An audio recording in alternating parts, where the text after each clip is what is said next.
আসসালামু আলাইকুম। আমরা এই পৃথিবীতে যে মানুষ জাতি আমরা বাস করি, আমরা কোনো না কোনো একটা মতবাদ নিয়ে আমরা বেঁচে থাকি। হয়তো সে মতবাদটা ধর্মভিত্তিক হবে অথবা ধর্মহীন, যেটাকে আমরা সেকুলারিজম বলি।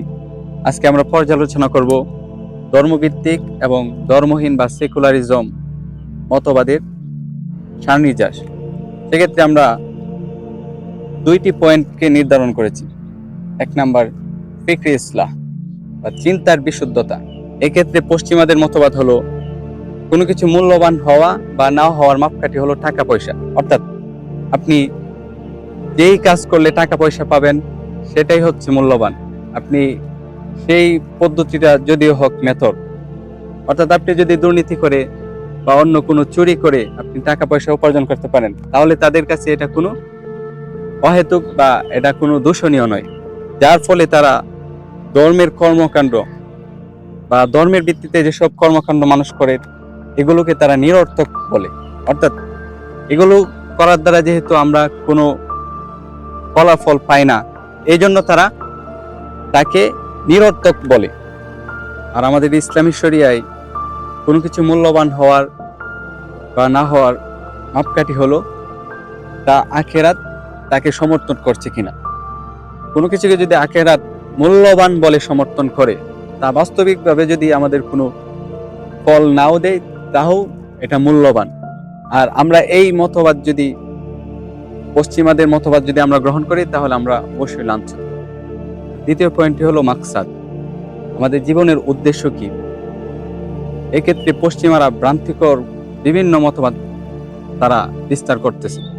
তারা বলতেছে জীবনের উদ্দেশ্য হলো টাকা পয়সা কামানো এবং তা ভোগ বিলাস করেই জীবন শেষ করা।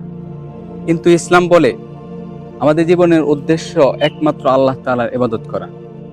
আচ্ছা, এক্ষেত্রে যদি আমরা পশ্চিমাদের মতবাদ গ্রহণ করি, তাহলে আপনার জীবনের মানেটা কি হবে, অর্থ কি হবে? তাদের মতবাদ যদি আমরা গ্রহণ করি, আচ্ছা তাহলে আমাদের আর পশুদের মাঝে তফাৎ কি হলো? হ্যাঁ, জীবনে ধন সম্পদের প্রয়োজন আছে, তা হলো জরুরত পরিমাণ। জীবনের যতটুকু পরিমাণ ধন সম্পদ না হলেই নয়, ততটুকুই আপনার জরুরত। আপনি মনে করেন আপনার বাড়িতে একটি বাথরুম বা আপনার মল ত্যাগের জন্য একটি জায়গা রাখবেন। আপনার মল ত্যাগের জায়গাটা কিন্তু আপনার মেইন মাকসাদ না।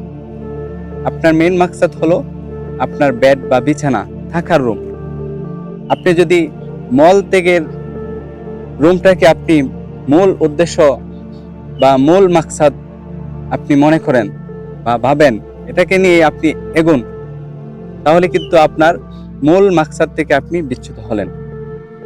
এজন্য আমরা বলি ইসলামী শরিয়ায় মল ত্যাগের রুমকে প্রাধান্য দিয়েই, মল ত্যাগের রুমকে রেখেই কিন্তু আমাদের বেডরুম করতে হয়।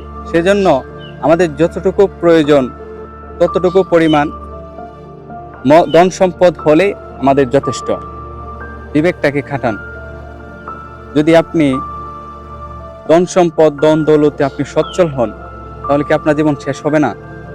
অবশ্যই। তাহলে জীবনের উদ্দেশ্যটা কিভাবে আপনার পূর্ণ হলো?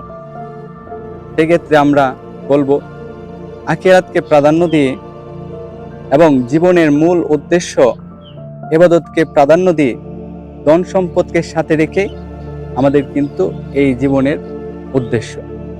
এক্ষেত্রে আমাদের উদ্দেশ্য কোরআনে স্পষ্ট। এখানে বলা হয়েছে ওমা খালাকাতুল জিন্না ওয়াল ইনসা ইল্লা লিয়াবুদুন।